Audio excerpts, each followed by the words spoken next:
Bueno, estas son las fuentes consultadas. Como pueden apreciar, hemos revisado estos libros, Estructuras Agrarias y Cambios Sociales en Cajamarca, siglos XIX y XX, de Lewis Taylor. Eh, es un libro que nos permite contextualizar el periodo que va entre 1870 y 1940, del que ya voy a hablar. También el otro libro, Gamonales y Bandoleros, Violencia Social y Política en Cualcayó, Cajamarca, 1900-1930, también de Taylor, que también nos permite contextualizar esta época. También Familia y Relaciones de Clase, de Carmen Diana Dir. También es un libro que se publicó el año 92 o 93 por el IEP. Es un libro importantísimo. Y en este sí, Dir se centra en el proceso de la reforma agraria en Cajamarca. Y también para el contexto del siglo XX hemos usado este libro, Cajamarca, siglo XX, auge y crisis, de Evelio Gaitán Pajares. Bueno, esta es nuestra bibliografía fundamental.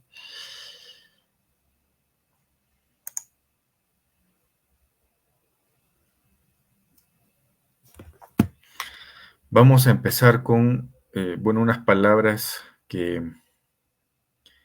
ha pronunciado, eh, eh, bueno, Fernando Guren, que es un gran estudioso de la reforma agraria aquí en nuestra región. Él, bueno, en nuestra región, perdón, en el país a nivel nacional, Fernando Guren dice, por un lado, la reforma agraria fue un acto de justicia redistributiva que permitió el acceso directo a la tierra, desplazó de la sociedad rural a los terratenientes tradicionales, eje del poder gamonal, sustento de un orden semifeudal reaccionario y antimoderno, vinculado a lo anterior de un golpe definitivo a las relaciones serviles a las que estaban sometidos miles de campesinos. Contribuyó a democratizar la sociedad rural e hizo así posible la incorporación de millones de peruanos a la colectividad política y a la condición ciudadana.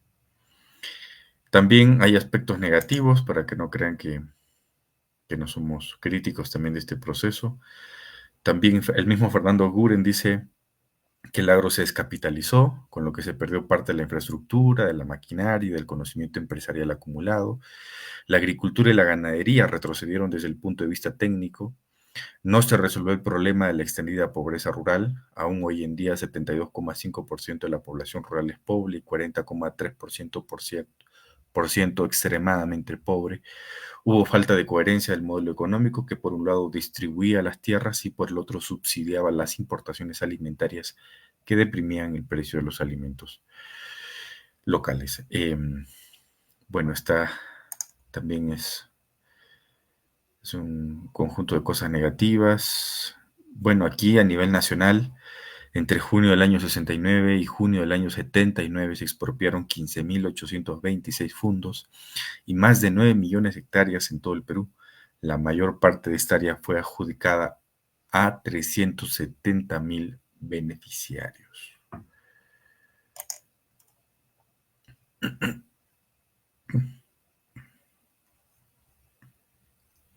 Bueno, he dividido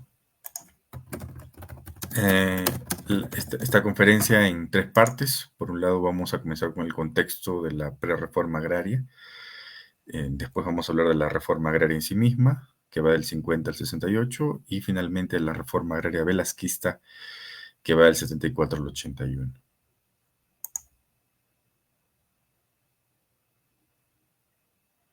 Bueno, el contexto de prerreforma agraria, aquí en la región, en Cajamarca. Lo que nos dice Taylor es que había una interesante articulación económica entre la costa, la sierra y la Amazonía del norte.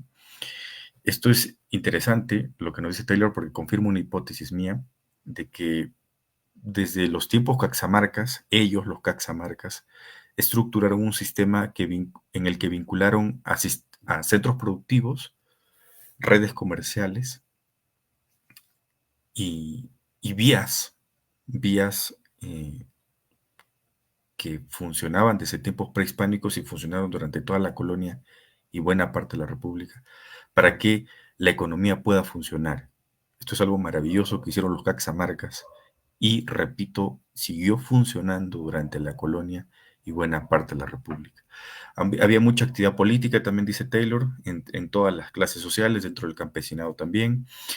Habían haciendas tradicionales, también llamadas feudales, ya que tenían relaciones serviles con los campesinos, pero también habían haciendas modernas, que eran pocas, pero habían también, dice Taylor. Había mucho campesino que vivía en la miseria, sin servicios básicos, analfabetismo y explotación. Y bueno, también es bueno recalcar que los campesinos viven en esta situación desde la colonia, ¿sí?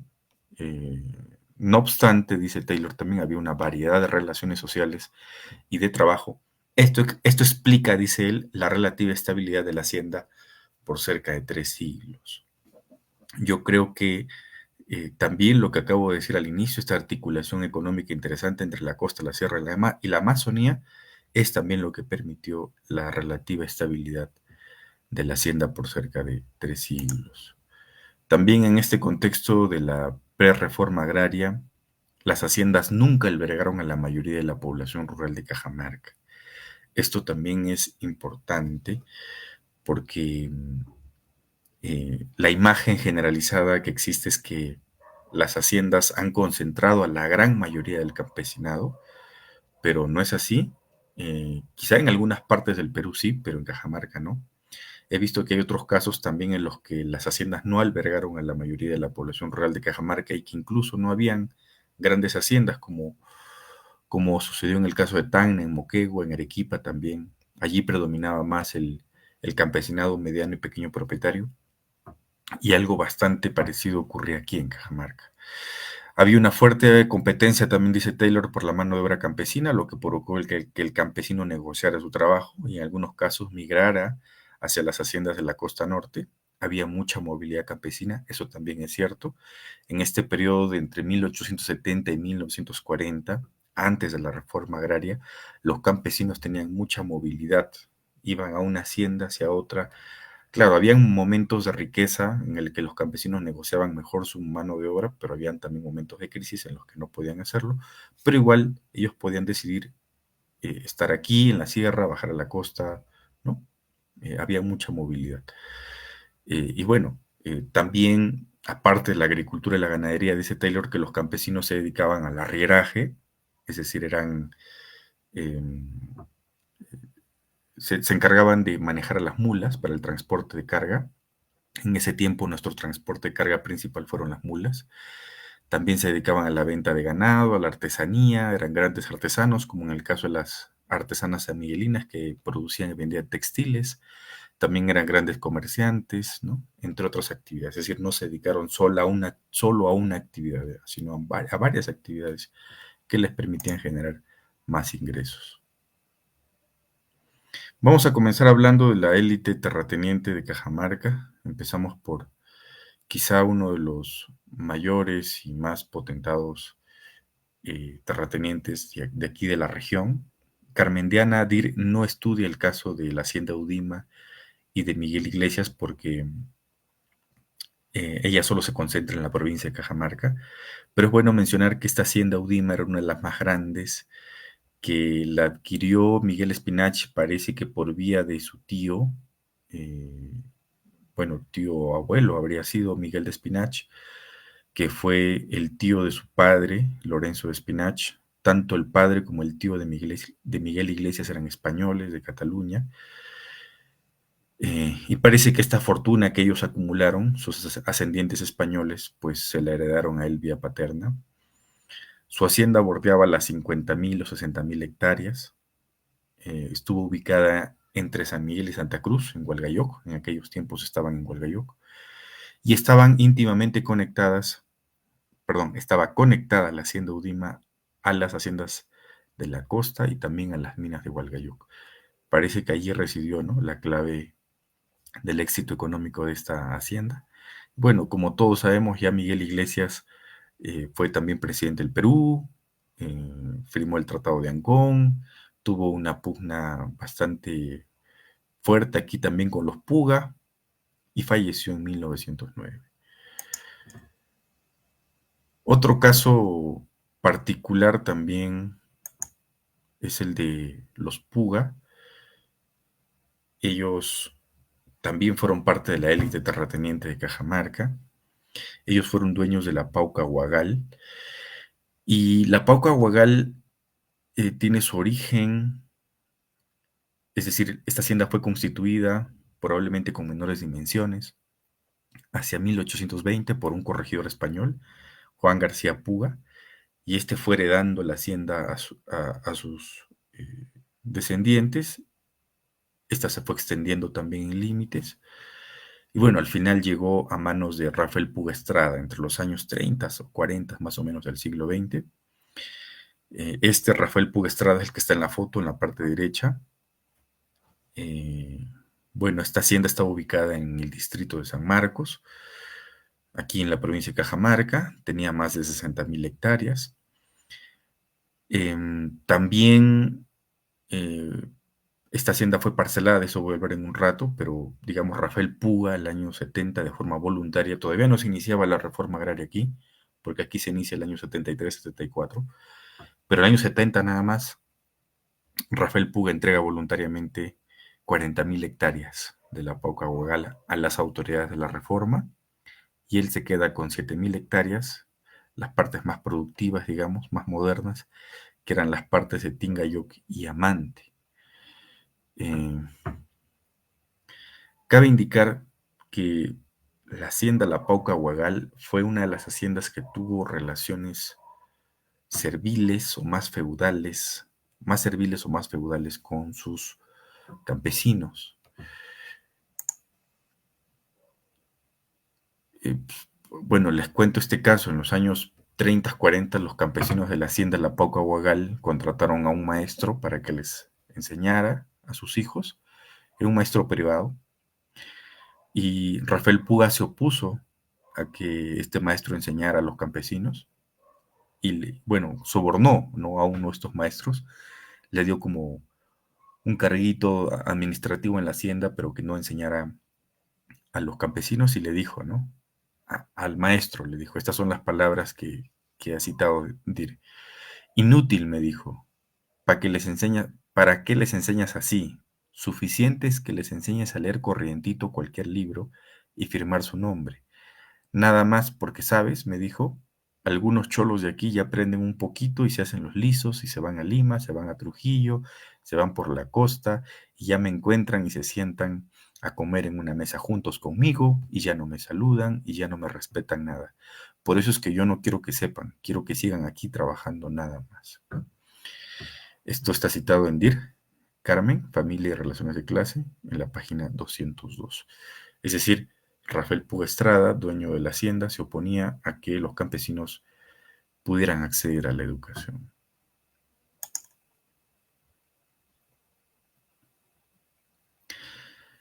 Bueno, esta es una foto de la Pauca Huagal en San Marcos.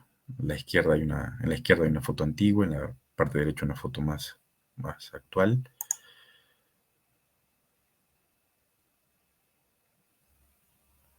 Este es otro caso también significativo, por eso es que lo he puesto aquí, que es el caso del terrateniente Eloy Santolaya Iglesias, dueño de la hacienda Combayo.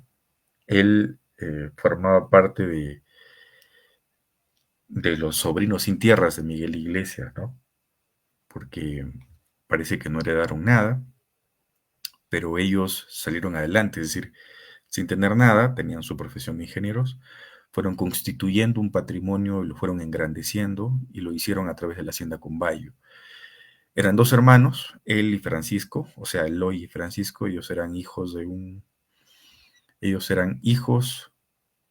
de una hermana de Miguel Iglesias. Eh, y bueno, el año 1890, entre 1890 y 1897 compraron la hacienda Combayo por partes, porque habían varios herederos en ella. La hacienda Combayo le pertenecía en aquellos años a los Bernal y a los Arana. Después vincularon ellos la hacienda Combayo a su mina, el consulado en Hualgayoc. Eloy es famoso por modernizar su mina con ayuda de técnicos europeos, lo que trajo un repentino nuevo auge de las minas entre 1890 y 1940. He puesto este caso que me parece emblemático porque Combayo es de esas haciendas que estaban estrechamente vinculadas a una mina, o a las minas de Hualgayoc, y porque también Eloy Santolaya modernizó su mina, el consulado en Hualgayoc, y eso produjo un auge económico en todas las minas de Hualgayoc, y eso también benefició a varias otras haciendas que dependían de las minas o que tenían conexión con las minas. Y bueno, le fue bien hasta 1940. Él fallece en 1932. Ya le hereda la Combayo a sus hijos, a Nicolás Santolaya y a Rosalía Santolaya, que digamos le compran sus partes a sus otros hermanos y a su madre también. Combayo pasa por un proceso de parcelamiento también privado, es decir, ellos deciden voluntariamente de forma privada parcelar 30.000 hectáreas porque sabían que la reforma agraria ya se venía también con fuerza. Y bueno, ya voy a hablar más de esto también. Aquí hay unas fotos de Eloy Santolaya cuando está trabajando en su mina de Hualgayoc. Deben ser pues en los años 20, 30, ¿no? Del siglo XX. Aquí hay unas fotos de Combayo también de la ex hacienda, que era, digamos, la casa hacienda y sus alrededores, ¿no? Que era la parte más potente, más potentada, ¿no? Y también he creído conveniente poner el caso de las madres concepcionistas, porque ellas eran dueñas de la hacienda Payán, pero habían muchas órdenes religiosas y beneficencias que eran dueñas de grandes haciendas, y eran, curiosamente, las haciendas que ejercían mayores mecanismos de explotación hacia los campesinos. Las madres concepcionistas tenían a su cargo la hacienda de Payán, que era enorme, tenía más de 50.000 hectáreas, estaba ubicada en el actual distrito La Libertad de Payán, en Salendín. Em, Esta propiedad, Payán, fue originalmente del bisnieto del primer propietario español, que en 1710, o sea, en la época colonial todavía, decide dejar estas tierras a las monjas a cambio de que ellas les den dos misas semanales, una para él y otra para sus padres. Y desde allí las madres concepcionistas han ido acumulando tierras por los dotes de las mujeres que ingresaban al monjerío, que tenían que dejar algo así como una especie de garantía, también por caridad de alguna gente rica que moría y que decía, pues le voy a dejar mis tierras a ellas porque no tenían descendencia. Eh, bueno, y entre otras fuentes, ¿no? Y por estas razones fue que ellas fueron acumulando cada vez más tierras y llegaron a esta cantidad. En el contexto de la pre-reforma agraria, ellas parcelaron también voluntariamente, porque también sabían que la reforma agraria ya se llegaba con fuerza, parcelaron 30.000 hectáreas de payán y de ahí cada vez más y más y más, ¿no? Hasta que se fueron deshaciendo de casi toda la hacienda. Bueno, hay dos casos bastante horrendos, curiosos, digamos, de haciendas feudales o feudalizadas, que es por un lado la hacienda de Porcón, que está en la parte izquierda. ¿Por qué digo que es un caso horrendo? Porque los asentados allí implementaron una política carcelaria, es decir, y desde tiempos coloniales. Los hacendados eran arrendatarios, porque la hacienda de Porcón le perteneció a la reducción San Antonio de Caxamarca y después a la beneficencia pública. Y ambas instituciones arrendaban la hacienda de Porcón a otros hacendados inquilinos, eran hacendados inquilinos, y estos eran los que implementaron mecanismos de explotación muy duros y implementaron también esta política carcelaria, es decir, no permitieron que los porconeros salgan de los linderos de la hacienda, por lo tanto no había movilidad campesina allí, algo que era bastante común entre casi todo el campesinado de la región, que los campesinos eran móviles, se trasladaban de una parte a otra, de una hacienda a otra, bajaban a la costa también a trabajar, después subían, ¿no? Eso no ocurría con los porconeros. También los hacendados les prohibieron a los porconeros casarse con campesinas de otras haciendas, ¿no? Y de hecho hay muchos campesinos que han nacido hasta hace poco con malformaciones porque pues tenían que vincularse solamente entre ellos, ¿no? Genéticamente eso afectó también a la población. Y, y bueno, ya la hacienda se parcela en los años 40, ¿no? Eh, y después ya viene la reforma agraria, voy a explicar qué vino después, porque la parte baja se queda con propietarios individuales, pero la parte alta se queda con una cooperativa, ¿no? Una SAIS. Ah, me había olvidado de decir esto. Una de mis hipótesis es que si los porconeros hablan quechua hoy día, es porque estuvieron eh, mantenidos en esta política carcelaria, ¿no? Em, o sea, yo no lo explico de otra manera. O sea, si los hacendados no han permitido que los porconeros salgan de los linderos y que las vinculaciones maritales, familiares, sea solamente entre ellos, es porque, perdón, es por esta razón es que ellos han mantenido el quechua como idioma y entre otras creencias, tradiciones, ¿no? Que mantienen hasta hoy. Otro caso también horrendo de haciendas feudalizadas fue el caso de la hacienda Yaucán también, que le pertenecía al Colegio San Juan de Chota, eh, curiosamente también una institución, por eso les decía que las instituciones, no civiles, sino instituciones que tenían a su cargo muchas haciendas y que las arrendaban, allí en esas haciendas habían relaciones más feudales que en otras, como en el caso de Payán también, de las madres concepcionistas, habían mayores relaciones feudales, o sea, de mayor explotación allí, ¿no? Bueno, la masacre de Yaucán ocurre el año 1916, es un caso inédito. Quien había ganado el arriendo de esa hacienda había sido Eleodoro Benel, el famoso Eleodoro Benel. Y bueno, tenía enemigos que empiezan a confabular contra él. Eh, Estos enemigos van a la hacienda y empiezan a mentir a los campesinos. Les dicen que Eleodoro Benel es un malo, que va a llegar, que los va a explotar más, que los va a matar también si es que no le hacen caso. Y por el temor, los campesinos se organizan e impiden que Eleodoro Benel tome la hacienda, pero bueno, ya Eleodoro Benel estaba contactándose con las autoridades para que neutralicen a los campesinos, y así es.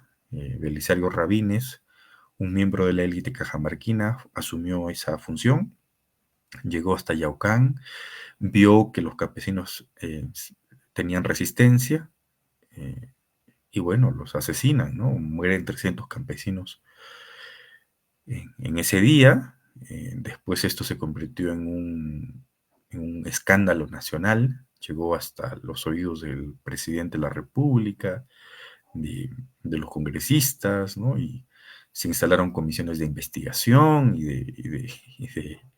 de sanción también a los responsables, pero bueno, como aquí la gente, bueno, los hacendados tenían mucho poder porque tenían también muchos cargos de funcionarios públicos, con el tiempo no pasó a mayores, ¿no? Esto es un caso relatado en Bandoleros, en el libro Gamonales y Bandoleros de Taylor, y también está relatado en esta última novela que ha salido de manera ficcional, Don Jorge y el Dragón, me parece, ¿no? De Rafael Dumet.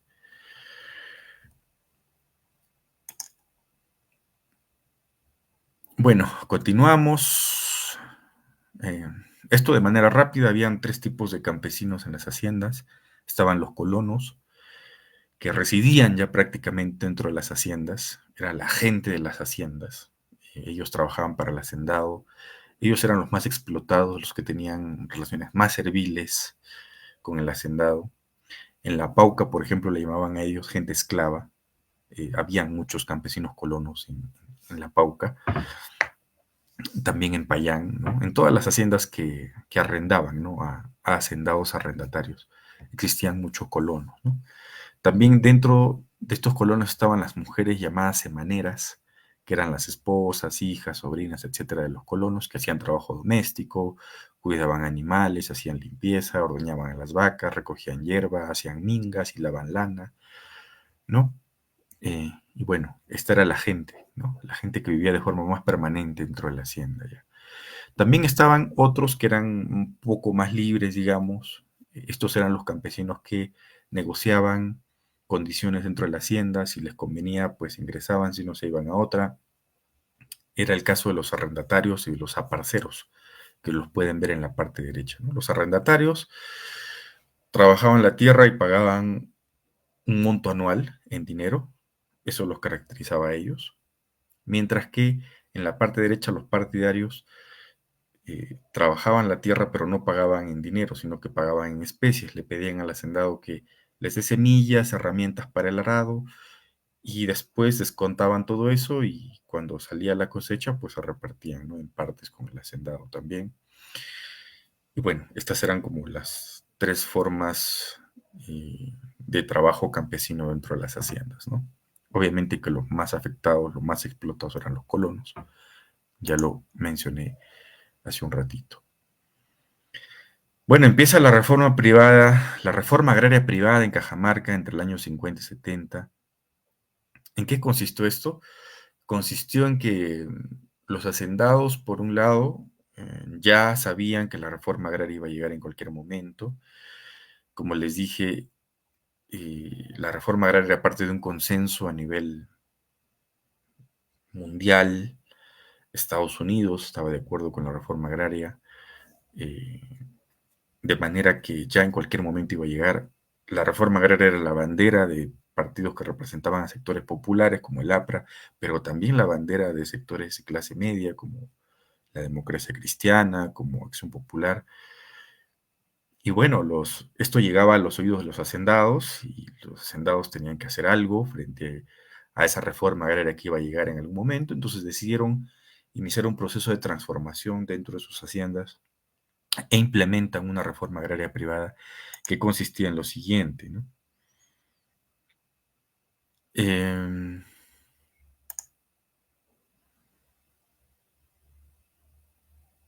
a ver, en esta reforma agraria privada, solo por poner un caso, ¿no? 37 hacendados, porque fueron más probablemente, vendieron cerca de 400.000 hectáreas entre el año 62 y 70. Pero la reforma agraria privada ya inicia en la década de los 50, nada más, ojo. De manera que se llegó a vender más de 500.000 hectáreas eh, y casi tuvo las mismas dimensiones que la reforma agraria velasquista.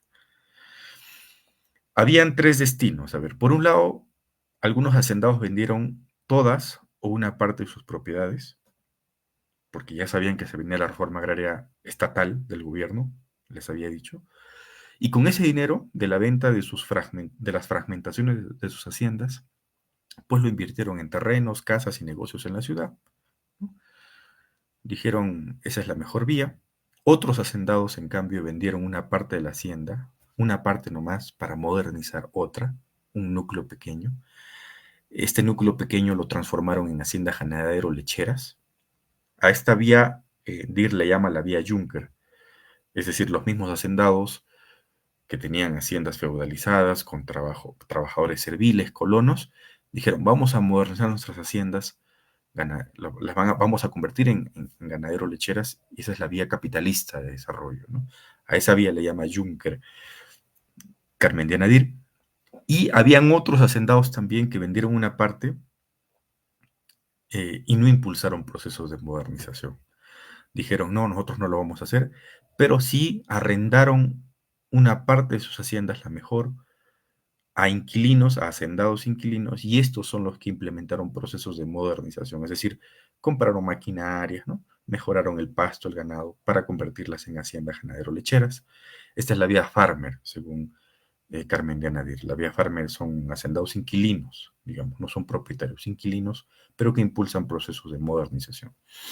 Entonces, esas son dos cosas claves que los hacendados realizan en estas décadas de los años 50, 60, antes de la reforma agraria velasquista, para, digamos, eh, para que esto sea como un resorte, como un amortiguamiento, ¿no? A un proceso que podía ser quizá más duro, ¿no?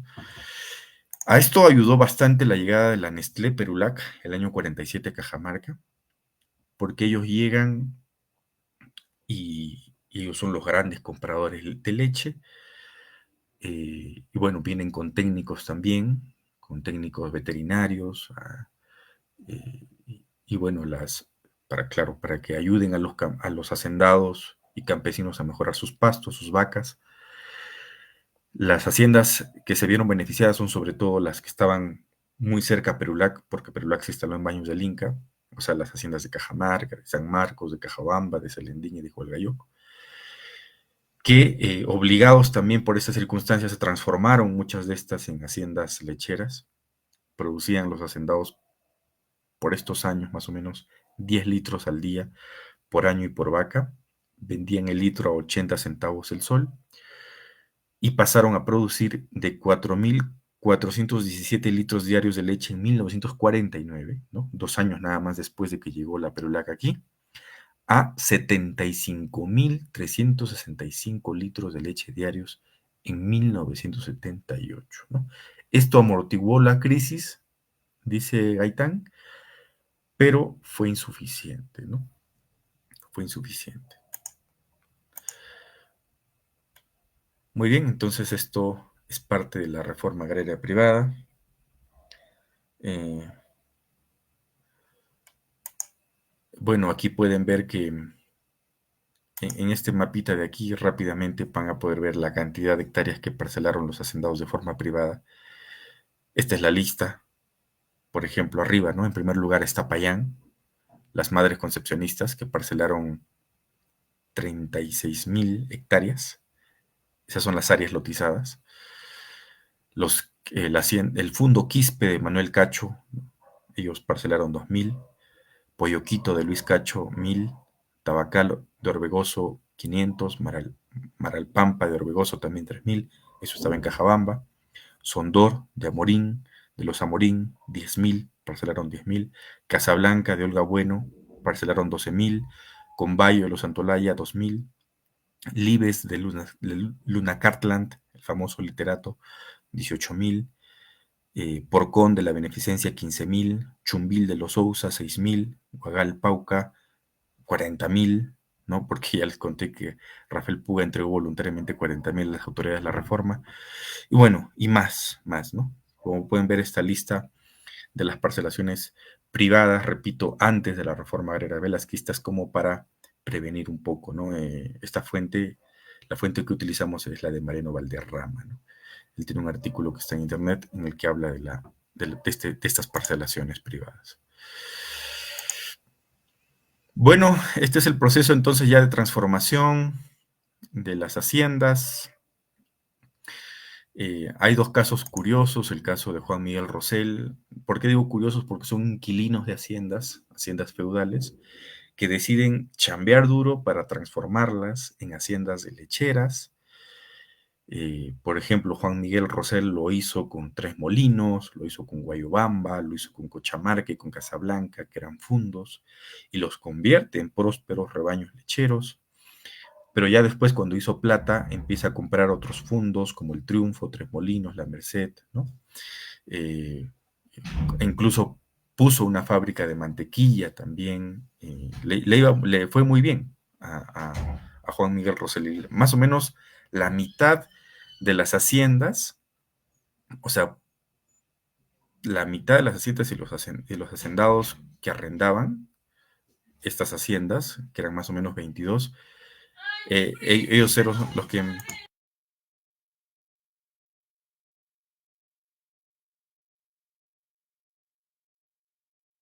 Disculpe,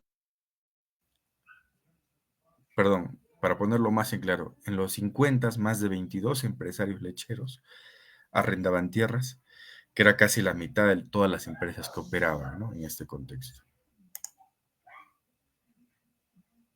Bueno, otro caso también es el de Rafael Gómez Sánchez. Él es un técnico de la Perulac de Nestlé que llegó a Cajamarca como un técnico, como un trabajador asalariado, pero dijo, voy a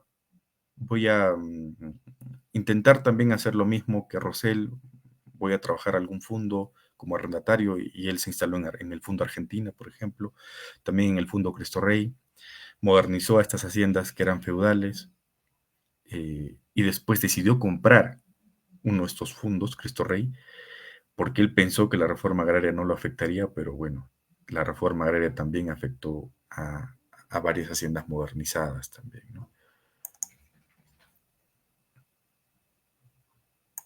Y bueno, hemos llegado ya a la reforma agraria en Cajamarca. El año 64 se implementa la primera reforma agraria aquí. Se aplica sobre todo en el área de la hacienda Guayobamba, ubicada en San Marcos, pero que administraba la beneficencia de Celendín. Eh, no tuvo mucho impacto. Dir dice que elevó la conciencia de los campesinos porque desde esa época empezaban a protestar. Ojo, esta primera reforma agraria fue dada por Belaúnde Terry, ¿ah? No es ningún militar comunista, por si acaso. El año 71 declaran a Cajamarca ya como zona de reforma agraria. El año 73, 1973, se instala aquí la Oficina Zonal de la Reforma Agraria. De manera formal ya se inicia, ¿no? El año 73-74 la reforma agraria aquí, en Cajamarca. La cantidad de tierras que se permitía en esa época era hasta 50 hectáreas, ¿no? El año 74 ya, un año después, 34 haciendas estaban en poder ya de sus trabajadores. Y para el año 76 se modifica la norma, ya no se permiten 50 hectáreas, ahora es 30 hectáreas, o sea, se reduce, ¿no?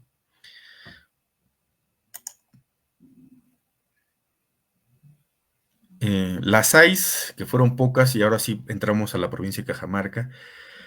Las SAIs, que eran sociedades agrícolas de interés social, se instalaron sobre todo en haciendas tradicionales que tenían relaciones feudales, em, que habían pocas ya en Cajamarca, porque recuerden que les había dicho que la mayoría de haciendas de Cajamarca que eran feudales o los hacendados parcelaron y vendieron todo, se quedaron en nada, o también otras las impulsaron para modernizarse o las entregaron a inquilinos para que las modernicen, pero al final no quedaron ya muchas de estas haciendas tradicionales.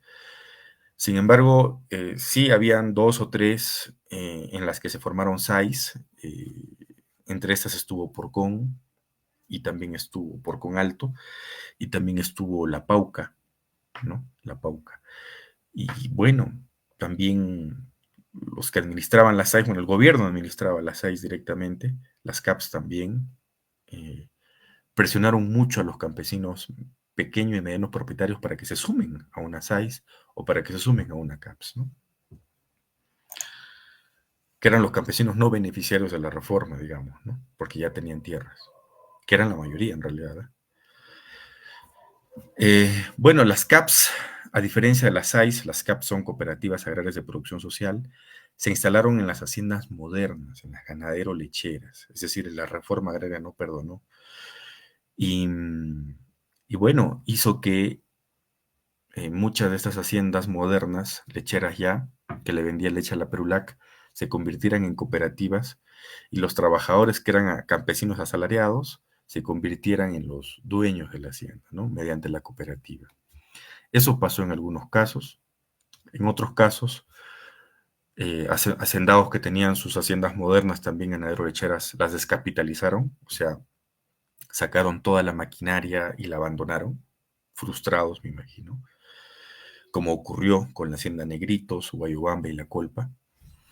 En otros casos, hay hacendados también que dijeron, eh, no importa, vamos a fragmentar la hacienda, nos vamos a quedar con poquito, pero vamos a seguir impulsando la modernización lechera.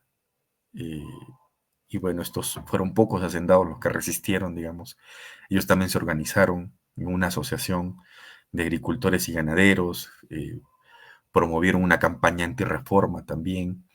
Y el gobierno, yo creo que de forma bondadosa, porque el gobierno estaba estatizando todo, le cede Fongal, ¿no? Fongal era un fondo lechero que se constituyó en base a las deducciones automáticas que le hicieron a la Perulac. Y bueno, no estatizan Fongal, sino que se las entrega, el gobierno le entrega Fongal a estos hacendados ya pequeños, ganaderos lecheros pequeños, y que persiste hasta hoy día, ¿no? Fongal hasta hoy día todavía sigue funcionando y celebra sus actividades en julio, ¿no? Ya falta poquito. Eh, bueno, estos son algunos casos que ocurrieron con las haciendas modernas. Por eso es que dice Dir una frase bien interesante, que aquí en la capital, en la provincia de Cajamarca, como habían muchas haciendas ya transformadas, eran ganadero lecheras, la reforma fue más anticapitalista que antifeudal. Esa es una tremenda frase que podría caracterizar muy bien al proceso de la reforma agraria aquí en nuestra provincia. Para el año 76 existían ya 15 cooperativas, 15 CAPs, ¿no? Aquí en la provincia.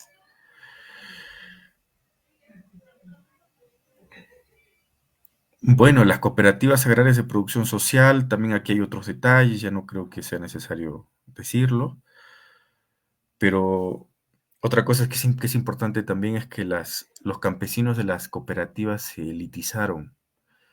eh, Entre ellos se beneficiaban, se ayudaban, se apoyaban, desplazaron a muchos otros campesinos medianos y pequeños propietarios, les pagaban bajos salarios, no les permitían ya que entren a los linderos de su hacienda, ni a recoger leña, ni a usar el agua, nada. Implementaron una política de puertas cerradas, las cooperativas, con los campesinos elitizados aquí, ¿no? Y algo que a veces las haciendas, por más feudalizadas que estaban, no hacían, ¿no? Curioso también esto. Eh, hubo muchos problemas dentro de las cooperativas agrarias de producción social, solamente algunos, había mucha corrupción, el Estado intervenía en la gestión, o sea, no había autogestión de los campesinos de forma plena, el Estado les cobraba los intereses de la deuda agraria, em, ¿qué más? Había malos manejos, mala disciplina laboral, el Estado decidía el reparto de las utilidades, todo, ¿no? O sea, prácticamente las CAPs estaban sometidas al gobierno central y parece que fue eh, esa, entre otras causas, por las que no tuvieron mucho éxito, ¿no? Con el tiempo fracasaron, ¿no? Como saben, porque después el gobierno decide eliminar, para el año 81 más o menos, cuando ya Velasco había salido del poder, había muerto también, ya estaba el gobierno el segundo gobierno de Belando de Terra instalado y decide ya pues eliminar todas las CAPs, todas las AIPs y entregarle la tierra a los campesinos de forma parcelada, ¿no? En pequeñas porciones, ¿no? Y ahí es cuando aumenta mucho más el campesinado mediano y pequeño propietario en el Perú. Bueno, estos son los otros afectados de la reforma, los grandes afectados de la reforma agraria aquí, que son los miles y miles de campesinos medianos y pequeños propietarios, que era la mayoría del campesinado. Por eso repito lo que había dicho al inicio. Se nos ha quedado la idea, la imagen de que todos los campesinos vivían dentro de las haciendas, ¿verdad? Esa es la imagen que se nos ha quedado y bueno, cuando llega la reforma agraria, ¿no? Es un gran acto de justicia porque elimina todas las haciendas, se les entrega a todos los campesinos sus tierras y se acabó. Pero no, no pasó eso. Habían más campesinos medianos y pequeños propietarios aquí en Cajamarca. Ellos eran la mayoría. Entonces ellos no se vieron beneficiados por la reforma, más bien se vieron perjudicados por la reforma. ¿Por qué razón? Porque a ellos los obligaron, por un lado, a formar parte de las AIS y de las CAPs, o de grupos campesinos. El Estado los presionaba mucho. No tenían nada que ver en el proceso de la reforma agraria, porque ya eran propietarios de tierras, pero los obligaron a formar parte de cooperativas. Eso por un lado. Y ellos decían, no, pues no, no querían, se resistieron muchos. Por otro lado, ellos, mal que bien, trabajaban dentro de las haciendas, generaban algo de productos, algo de dinero, pero cuando se forman las cooperativas, claro, ellos trabajaban de forma temporal, repito, ellos, los medianos y pequeños propietarios eran los famosos aparceros, partidarios o también arrendatarios, que no vivían dentro de las haciendas como los colonos, sino que trabajaban dentro de las haciendas por temporadas. Pero cuando se crean las cooperativas, las cooperativas implementaron políticas de puertas cerradas, entonces ya no podían tampoco ni siquiera usar pastos, ni siquiera usar canales de regadío, nada, nada. Ni leña, ni recoger leña, porque las cooperativas se encerraron, ¿no? Eh, y también sufrieron con los procesos de modernización, también hay que decirlo, porque cuando las haciendas se modernizan, eh, empiezan a contratar trabajadores asalariados para las haciendas ganadero-lecheras y pues ya no necesitaban de estos arrendatarios o aparceros. Entonces también se ven afectados por los procesos de modernización capitalista de las haciendas. Y como me dijo una vez eh, Eric, me dice, oye, con razón aquí en Cajamarca los campesinos no dicen, oye, viva el Taita Velasco, viva la reforma agraria. O sea, no ha quedado como un recuerdo, una memoria tan fuerte, tan impregnada en los campesinos. Probablemente por eso, ¿no? Porque se benefició una minoría, no una mayoría. Y no lo estoy, por si acaso, eh, no estoy considerando que esto sea de poco valor. O sea, con que se hayan beneficiado unos pocos, pues bien, ¿no? Pero no fueron la mayoría. Bueno, allí culminé. ¿Qué tal, amigo de los chubos? Buenas noches. Vamos a continuar con la segunda parte de esta conferencia sobre reforma agraria en Cajamarca. Eh, Tal como Carlitos Reyes ya lo manifestó en la primera parte, en esta ocasión voy a exponer sobre las ideas y los proyectos culturales que se dieron en la ciudad de Cajamarca durante el proceso de reforma agraria impulsado por el gobierno militar, ¿no? Tal como ya Carlitos Reyes nos ha explicado extensamente, la reforma agraria aquí en Cajamarca tuvo ciertas particularidades que conviene decirlas. Él ya lo ha explicado extensamente, él nos ha dado con mucho detalle cómo fueron los procesos de expropiación y redistribución de la tierra en esta zona del país, ¿no? Eh, Hemos podido ver, por ejemplo, que la iglesia tenía haciendas, eh, que instituciones como el Colegio San Juan tenía haciendas o la beneficencia en Porcón, ¿no? Y ya Carlitos nos ha dicho que, o nos ha explicado que, por ejemplo, en esos casos, el sistema feudal, la explotación de los campesinos, las jerarquías y las injusticias eran mucho más marcadas que en otras haciendas, ¿no? También hemos visto, por ejemplo, el caso de haciendas que fueron parceladas antes incluso del proceso de reforma, otras que ya estaban modernas, habían sido modernizadas por las demandas de la industria láctea y que con la reforma pues o bien se convirtieron en CAPS o fueron descapitalizadas, ¿no? De ahí que, por ejemplo, DIR, y justo lo ha mencionado Carlitos en su exposición, Carmen Diana Dir mencione que en ciertos aspectos la reforma agraria en la ciudad de Cajamarca fue más anticapitalista que antifeudal, ¿no? Ya él mismo lo ha explicado en extenso. Para el caso que yo quisiera exponer en esta ocasión, me voy a centrar o me voy a enfocar principalmente en las ideas y los proyectos culturales que fueron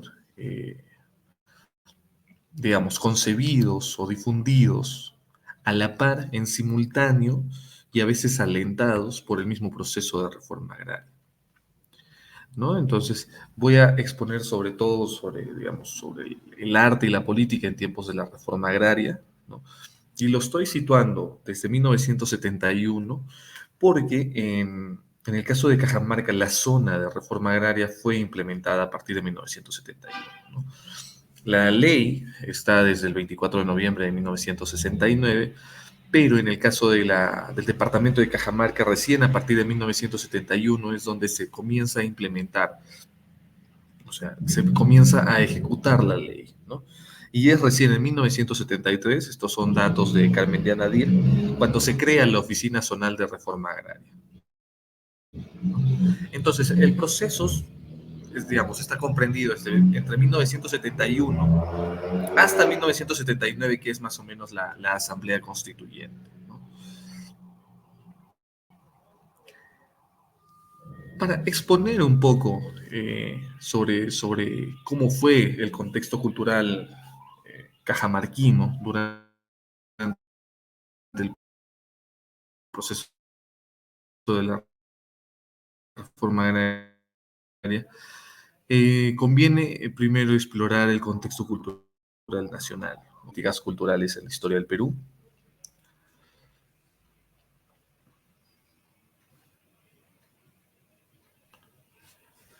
el, como les decía, voy a utilizar el reciente libro de Guillermo Valdizán, Catatay, Políticas Culturales en la Historia del Perú, 1821 hasta el 2023. Es un excelente libro que analiza, digamos, las políticas culturales a lo largo de la historia de la República. Y bueno, él señala en el apartado que está, digamos, dedicado al gobierno militar, señala los siguientes datos, ¿no? Por ejemplo, que en 1971 el gobierno revolucionario de las Fuerzas Armadas deroga el Sistema Nacional de Fomento de la Cultura, que había sido creado por el primer belaundismo, ¿no? Y adscribe las casas de la cultura a nivel nacional bajo la dirección del Ministerio de Educación, ¿no? A partir de la ley 18.799 que reorganiza todo el Ministerio de Educación y en el que se crea, digamos, la Dirección General de Cultura en la que están adscritas las casas de la cultura a nivel nacional, la Biblioteca Nacional y otras instituciones culturales, ¿no? En 1972 se crea, dentro de esa legislación de la reorganización del Ministerio de Educación, el Instituto Nacional de Cultura, ¿no? Cuya primera directora nacional fue Marta Hildebrand. El INC, según Valdizán, tuvo el encargo de proponer y ejecutar la política cultural del Estado, proteger y conservar el patrimonio monumental y cultural de la nación y, esto es bien interesante, ofrecer educación artística, ¿no? Por otra parte, como varios ya conocen, la Dirección de Promoción y Difusión de la Reforma Agraria, que era parte de la ley promulgada por el gobierno, eh, contó con la participación de artistas gráficos que se encargaron de crear afiches alusivos a la reforma para poder difundirlos a nivel nacional, ¿no? Entre ellos están los ya conocidos, muy célebres, José Ruiz Durán y José Bracamonte, ¿no? Posteriormente, siguiendo la argumentación de Valdizán, pero también, digamos, el trabajo de Mitrovich, Barros y Álvarez, en un texto ya muy conocido sobre los estudios culturales durante el Velascato, ¿no? Tenemos que el Sistema Nacional de Movilización Social, SINAMOS, fomentó, divulgó, digamos, promovió los festivales de arte total, Contacta 72, porque fueron realizados en 1972, el Catarí en Cusco, los festivales Incari en 1973 y en 1974, ¿no? Digamos, en términos generales vemos que hay eh, una reorganización o una reorientación de la política cultural del Estado una vez que el gobierno militar toma el poder, ¿no? Que los militares toman el poder, que Juan Velasco Alvarado toma el poder. Esto en términos generales, ¿no? Ese es el contexto, digamos, cultural nacional, eh, principalmente eh, realizado desde Lima, ¿no?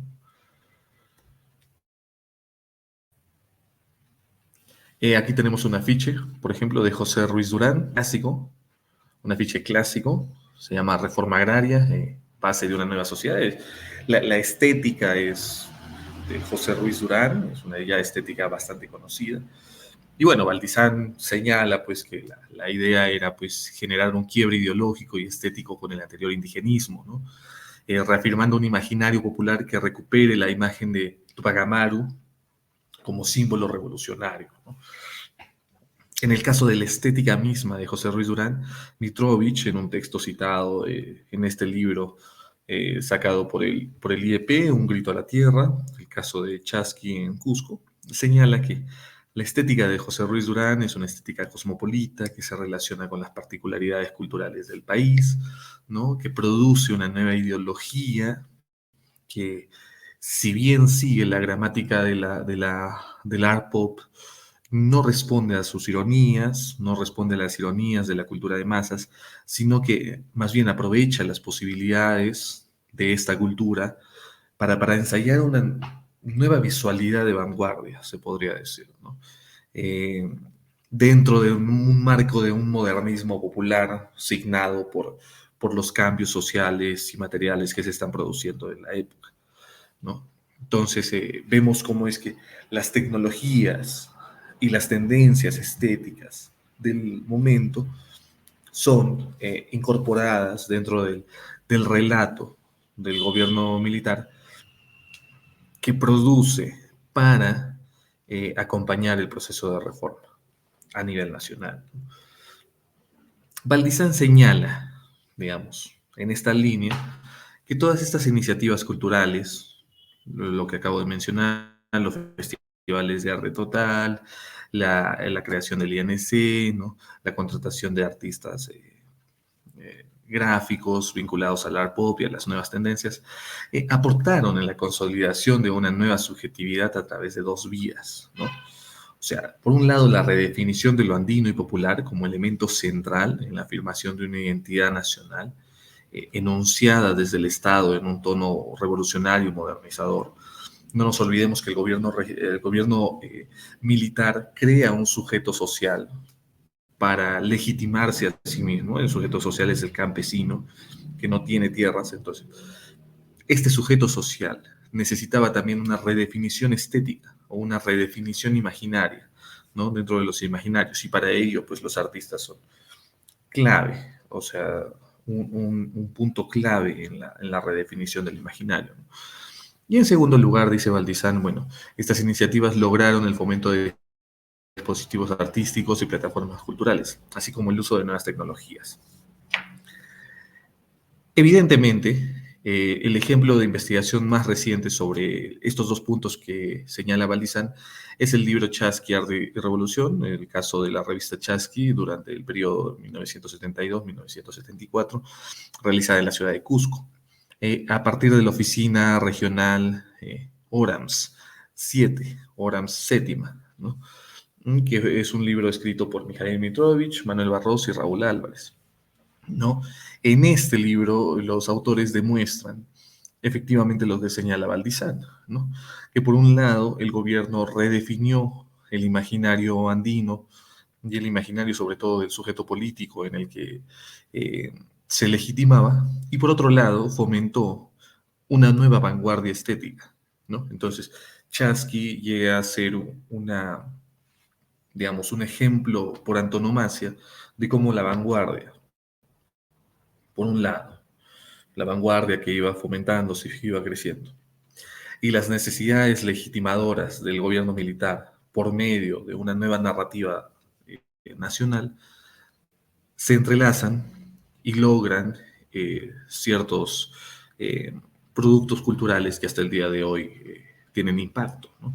Productos culturales de vanguardia que sostienen, digamos, la figura del sujeto social en el que se legitima el gobierno militar como el eje central de su vanguardia, de tal manera que es una vanguardia andina modernizante o modernizadora, eh, no del todo tutelada por el gobierno, sino más bien fomentada por él para generar un imaginario social nuevo, ¿no? Todo ello se enlaza también con otro actor que tiene digamos, especial rol dentro de la sociedad peruana, ¿no? Estamos hablando, digamos, de una época en la que la Iglesia Católica, específicamente, y, digamos, en términos generales, el cristianismo, tenía una marcada penetración en la sociedad peruana, ¿no? Había una tradición católica que venía de siglos, pero también se estaba formando nuevas iglesias de índole cristiana a lo largo y ancho del país, ¿no? Entonces, esta es la iglesia como actor central o fundamental dentro del proceso de reforma y dentro de la, digamos, del gobierno militar en general, de los 12 años del gobierno militar, es importante enfatizarlo, porque esta iglesia, o sea, la iglesia católica que está o que se desarrolla en paralelo a las reformas del gobierno militar, ya no es la Iglesia Católica de la oligarquía, se podría decir, ya no es la Iglesia Católica del siglo XIX o de inicios del siglo XX. Es más bien una iglesia que ha virado hacia un cierto horizonte progresista, ¿no? Entonces tenemos las encíclicas sociales de los papas Juan XXIII y Pablo VI, ¿no? Las reformas del Concilio Vaticano II en 1959, la conferencia episcopal que se crea acá en el Perú en 1965 y que tiene por objetivo ya desde entonces informar a los obispos sobre la realidad nacional y coordinar conjuntos de iniciativas al interior de la Iglesia para la defensa de derechos humanos y la enseñanza social de la Iglesia, ¿no? Desembocan finalmente en lo que se ha venido a llamar teología de la liberación, que es un postulado católico, digamos, promovido por el padre Miguel Gutiérrez, que tiene ciertamente una raigambre de pensamiento marxista o marciano, ¿no? Entonces, la teología de la liberación es finalmente el, el momento en el que la Iglesia, por medio de sus pensadores y de sus sacerdotes, de sus teólogos, logran entrecruzarse con las ideas progresistas del momento, ¿no? Las ideas marxistas de justicia social, de igualdad y sobre todo de apoyo a los más vulnerables, ¿no? Esto genera dos corrientes al interior de la Iglesia Católica en el Perú. Una iglesia conservadora que, digamos, aún tiene haciendas, tal como lo ha mencionado Carlos Reyes, ¿no? Es una iglesia que conserva los privilegios de siempre y que trata más bien de hacer caso al poder de turno, ¿no? O también es una iglesia pues que no arriesga hacia un compromiso social más evidente, ¿no? Sino es una iglesia que se queda todavía en lo institucional y en lo cosmético, ¿no? Y por otro lado, una iglesia reformista, una iglesia que es activista, una iglesia que participa en la movilización social, es una iglesia que está comprometida con los más vulnerables. Es una iglesia que pretende participar dentro de la discusión general. No es una iglesia ideológica, pero es una iglesia que no está al margen, ¿no? Para el caso de la iglesia conservadora tenemos, por ejemplo, la investigación que viene desarrollando José de la Cruz. Es una investigación sobre la Universidad de Ayacucho, una iniciativa privada de sacerdotes salesianos que trataron de crear una universidad en la capital del departamento de Ayacucho para, digamos, lidiar con el creciente comunismo o el creciente mm, o la creciente afiliación comunista que se estaba generando en la Universidad de Huamanga. La creación de la Universidad de Ayacucho por los sacerdotes salesianos responde a una necesidad de crear una alternativa anticomunista, y eso es lo que José de la Cruz viene desarrollando. Y por el otro lado tenemos, por ejemplo, la historia pastoral de la Iglesia en Cajamarca, que fue una tesis de maestría de Luis Mujica, ¿no? En la que podemos observar cómo en ciertos casos no hay ordenamiento de sacerdotes porque la infiltración marxista, así lo señala el libro, ha llegado incluso hasta los seminarios, ¿no? Entonces tenemos esta pugna interna al interior de la iglesia, entre una iglesia pues que no se quiere comprometer con los problemas sociales que se están dando en el momento y una iglesia que, por el contrario, quiere eh, actuar o quiere canalizar las demandas, ya sea por medio de iniciativas, como veremos más adelante, o, digamos, por medio de la educación pastoral, ¿no? Según la tesis de Luis Mujica, según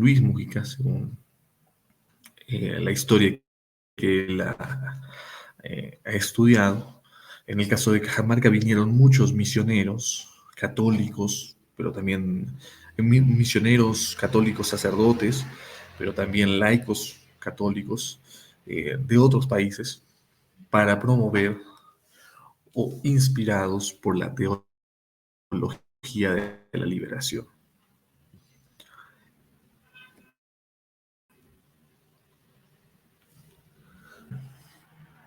Bueno, teniendo ese contexto general, ese contexto nacional de, de las ideas y de la situación en general eh, de- del ámbito cultural durante el gobierno revolucionario de las Fuerzas Armadas, sobre todo durante la primera fase del gobierno, nos vamos a adentrar en el contexto cajamarquino, ¿no? Bueno, para este caso voy a usar principalmente eh, la investigación de Evelio Gaitán, es un historiador cajamarquino que escribió Cajamarca, Auge y Crisis, 1900 a 1993, ¿no? Él señala en ese libro que en los años 70 son una década particularmente importante para el departamento de Cajamarca, porque se caracteriza por el surgimiento de un significativo movimiento cultural definido por un sentimiento regional cajamarquino, ¿no? Eh, Él señala, por ejemplo, digamos, el caso de la Universidad Nacional de Cajamarca, ¿no? Específicamente la Facultad de Educación, señala la presencia de intelectuales de renombre, Jorge Díaz Herrera, Eduardo González Viaña, Manuel Ibáñez Rosasa, Guzmán Salas, ¿no? Eh, Señala, por ejemplo, también la creación de la Casa de la Cultura y posteriormente del INC, ¿no? Que dinamizó, según Evelio, el rescate de las actividades artesanales ancestrales, ¿no? Menciona, por ejemplo, el caso de Porcún, menciona el caso de Namora, ¿no? Namora por las guitarras, Porcún digamos, los tallados en piedra, ¿no? También menciona el impacto, o digamos, el rol dentro del campo cultural de la época de la Asociación de Artistas Aficionados, que si bien había sido fundado casi 25 años antes, en los años 70 tuvo un especial dinamismo, que creo que es una de las pendientes por investigar, eh, sobre todo en el área del teatro y la difusión cultural. Y bueno, el grupo de teatro Anteo, ¿no? También la historia del teatro en la ciudad de Cajamarca es un tema riquísimo que merece ser estudiado. Y en especial en estos, eh, digamos, en estos periodos de convulsión social, ¿no? Periodos históricos.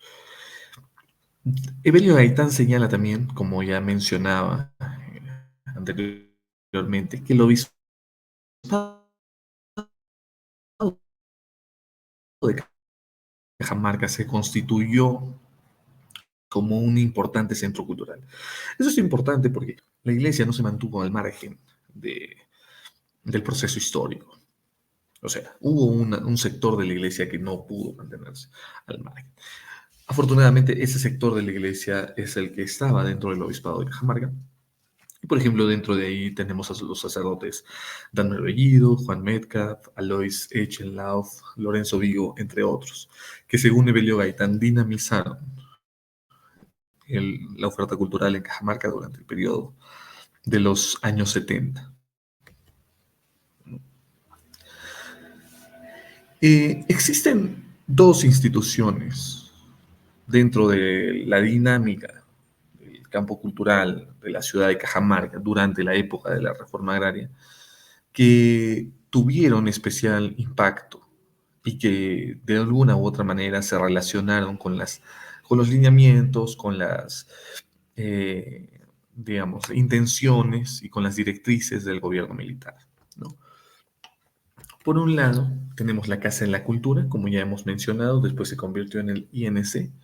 La Casa de la Cultura de Cajamarca se fundó el 25 de agosto de 1965, durante el primer belaundismo, Su director fue Fernando Silva Santisteban, ¿no? Su primer director, y una vez fue un director honorífico, no tuvo mucho tiempo. Después asumió en la dirección Andrés Ceballos de la Puente, pintor reconocido, alumno de Sabugal y uno de los últimos maestros de la pintura cajamarquina del siglo XX, ¿no? Él se mantuvo en la dirección cerca de 17 años, ¿no? Y por supuesto fue director durante todo el gobierno militar, ¿no?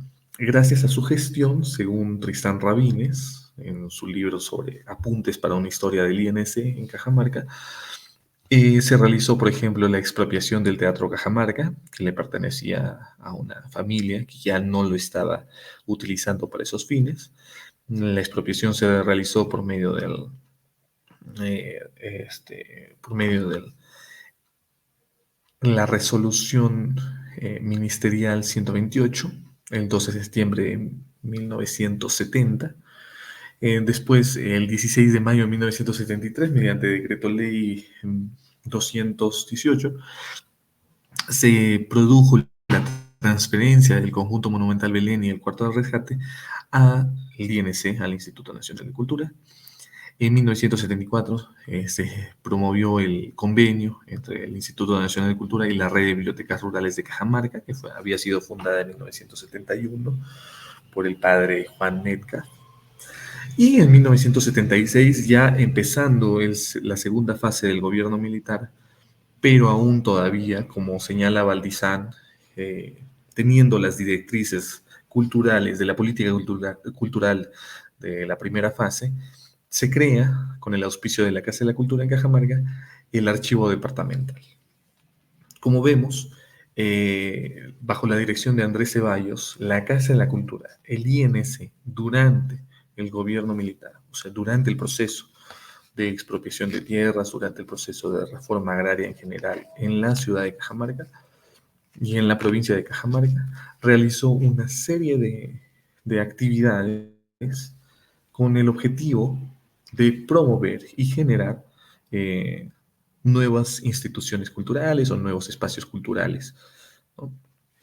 Ya vemos desde ese punto cómo es que a la par de la expropiación de tierras se va generando también eh, una política cultural renovadora y abierta que no había antes o que no tenía el mismo dinamismo de antes.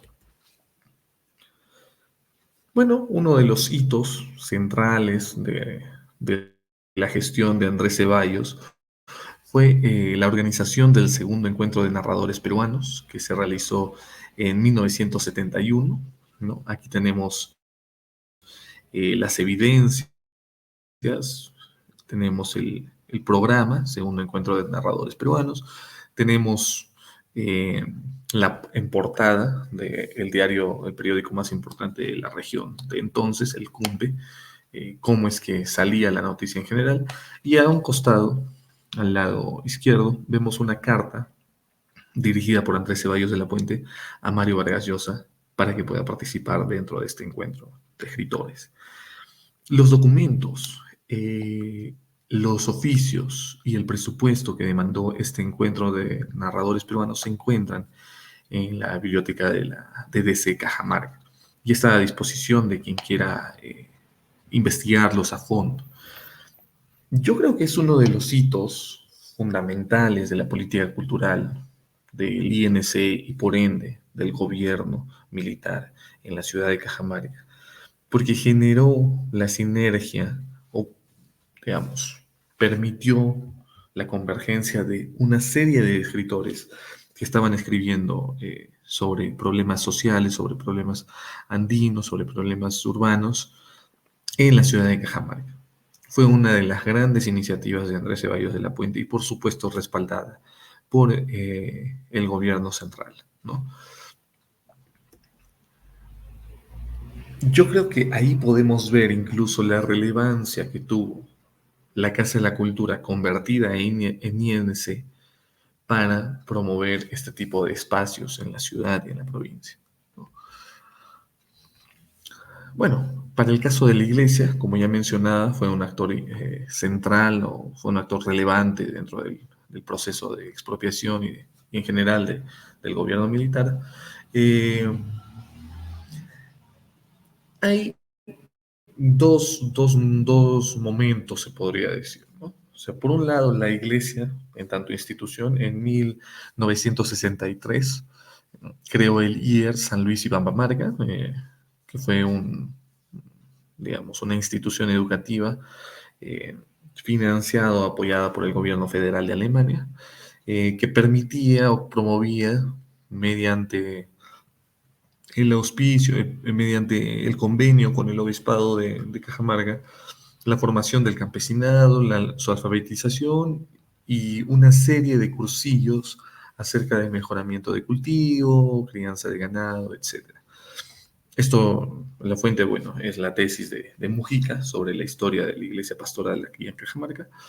Y esta institución, creada en alianza entre el obispado de Cajamarca y el gobierno federal de Alemania, termina siendo clausurada, ¿no? Clausurada casi 9 años después, ¿no? Eh, Principalmente porque se acabó la ayuda financiera del gobierno federal, pero también porque hubo el surgimiento de nuevas entidades estatales abrigadas bajo el gobierno militar y el proceso de reforma agraria, que realizaban las mismas actividades y que tenían como principal, como público objetivo a los mismos campesinos, ¿no? Entonces, para ya no duplicar las tareas, de alguna manera, eh, se, se- se- se tuvo esa, digamos, se clausuró esa institución, ¿no? Entre otras cosas, por ejemplo, Mujica señala incluso cierta infiltración marxista dentro del cuerpo docente, ¿no? Que habría que investigarlo más a fondo. Por otro lado, desde una iglesia no del todo institucionalizada, es decir, desde una iglesia de misioneros, sacerdotes y laicos, tenemos el caso curioso y por investigar también del padre Juan Metcalf, que fue un misionero inglés que llegó al departamento de Cajamarca y específicamente a Bamamarca, y que, inspirado, motivado por la teología de la liberación, y que en 1971 crea la Red de Bibliotecas Rurales de Cajamarca, una gran institución que, digamos, se encargó de promover el derecho a la lectura desde los contextos, saberes y las dinámicas de las mismas comunidades campesinas cajamarquinas, ¿no? Según Valdizán, es una organización de carácter campesino que reivindica ese derecho y que está articulada desde la base misma de la cosmovisión campesina de Cajamarca, ¿no? Eh, Su coordinador general fue Alfredo Mírez, que asumió la dirección de la red de bibliotecas a partir de 1982. Como todos sabemos, Alfredo Mírez fue un destacado antropólogo, eh, bibliotecario, gestor cultural, poeta y escritor chiclayano, pero que estuvo prácticamente toda su vida aquí en Cajamarca y promovió y, y hizo que la red de bibliotecas rurales de Cajamarca lleguen a distintos espacios, ¿no? A distintas provincias del departamento, ¿no? Gracias a la conducción de Alfredo Mírez, la red creció, la red de bibliotecas creció y encontró también su sentido de ser, ¿no? Para el año de 1977, durante la segunda fase del gobierno militar, la red tenía 26 comunidades campesinas adscritas, según Rabines, con un total de 11.082 lectores, ¿no? Actualmente la red creo que cuenta con más de 59, si no me equivoco, 54 comunidades campesinas distribuidas a lo largo de todo el departamento de Cajamarca. Y es uno de los proyectos más sostenibles y más emblemáticos que provienen desde esa época, de la época de los tiempos de la reforma agraria y que se mantienen hasta el día de hoy, con centrados principalmente en promover los derechos de lectura y escritura en el mismo sujeto social que hubo en esa época, el campesino, ¿no? Alfredo Mírez señaló en uno de sus últimos libros, en uno de sus libros póstumos, que el libro no se impone, el libro se acoge, se amasa, se cría, la lectura no se exige, se prueba, se adapta, se celebra. No, el caso de la red de bibliotecas rurales de Cajamarca es un caso que merece mayor investigación, sobre todo por mantener al sujeto social y al sujeto político en el centro de su accionar intelectual y solidario, ¿no? Es una red que no enfatiza en, digamos, en discusiones políticas, coyunturales, sino más bien en el compromiso en el compromiso social, con mejorar las condiciones de lectura, de saberes y de contextos de los campesinos cajamarquinos, ¿no? Es una red que se hace por ellos y es para ellos, ¿no? Y en ese sentido es una de las instituciones más horizontales que pudo eh, darse o generarse dentro del horizonte del proceso de reforma agraria, dentro del horizonte ideológico, imaginativo del proceso de reforma agraria, ¿no? Digamos, no fue precisamente producto de la iglesia, pero sí fue producto o se generó a partir de las intenciones y las voluntades de sacerdotes y laicos inspirados por las ideas progresistas de la teología de la liberación y también, por supuesto, creo yo, eh, inspirados por las utopías gestadas bajo, digamos, al abrigo o bajo el calor de la reforma agraria, ¿no? Entonces, la reforma agraria no solamente fue un proceso material, no solamente fue un proceso de redistribución de la tierra, sino también fue un proceso que generó nuevos imaginarios y nuevas eh, ideas o nuevas motivaciones y nuevas voluntades, ¿no? Nuevas utopías. El caso de la red de bibliotecas rurales de Cajamarca me parece que es el producto material, el producto que aún pervive de ese horizonte de sentido que fue los años 70 en el Perú, ¿no? Aquí tenemos uno de los libros del padre Juan Metcalf que logró editar, se llama Hombres Humanos, la dimensión liberadora en la literatura peruana, es un compilado del padre Juan Metcalf que formó parte del ciclo de conferencias sobre literatura peruana que el padre Juan Metcalf dio en el Instituto Nacional de Cultura durante los años de 1971. A ver, déjenme ver. En marzo de 1974. En marzo de 1974, preparados por el Instituto Nacional de Cultura, el Obispado de Cajamarca y la Universidad Nacional de Cajamarca. Como vemos, son instituciones que estaban sincronizadas, convergían en muchas ideas progresistas, que coincidían en términos generales con las directrices del gobierno de la primera fase del gobierno militar y en términos particulares con mejorar las condiciones de vida de los más vulnerables aquí en la región de Cajamarca y sobre todo creer que la educación era un arma poderosa de liberación mental, pero también de justicia social, de equidad y de liberación comunitaria, ¿no? Bueno, en conclusión, digamos, este es un vasto tema, pero yo he querido en esta oportunidad ser lo más genérico posible para dejar muchas ideas flotando en el aire, para promover la investigación sobre el tema aquí en la ciudad de Cajamarca. En conclusión, podría decirse que la reforma agraria en Cajamarca, al igual que en otras regiones del Perú, fue acompañada por una intensa actividad cultural.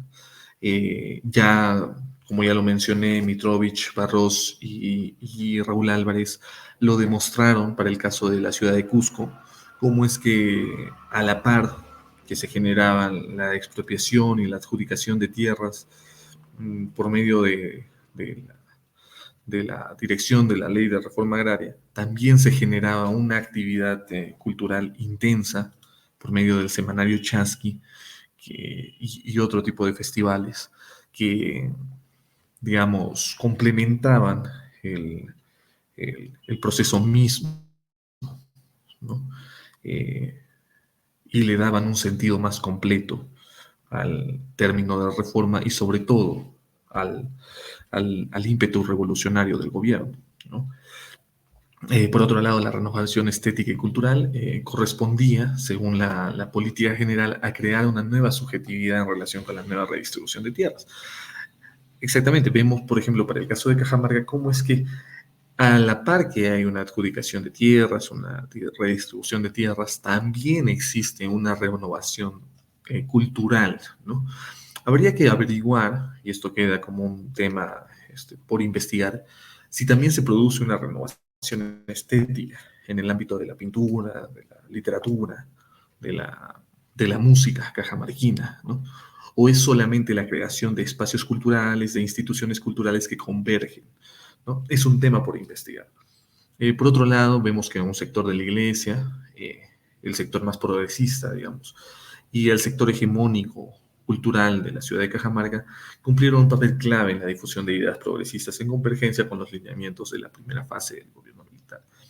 El ejemplo más paradigmático de ello son las conferencias sobre literatura peruana realizadas por el padre Juan Metcalf bajo el auspicio del Obispado de Cajamarca, del Instituto Nacional de Cultura, de la Universidad Nacional de Cajamarca y de la Oficina Zonal de Reforma Agraria en Cajamarca, ¿no?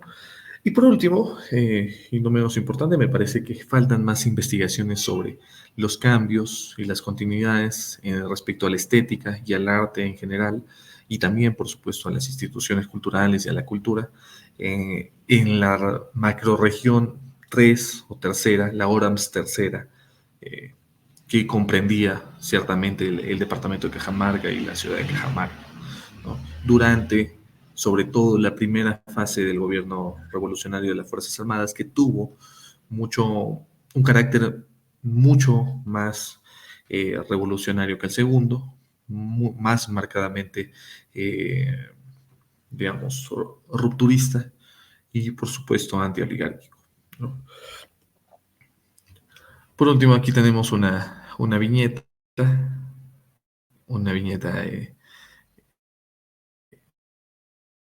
que hace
pues, mi presentación de hoy.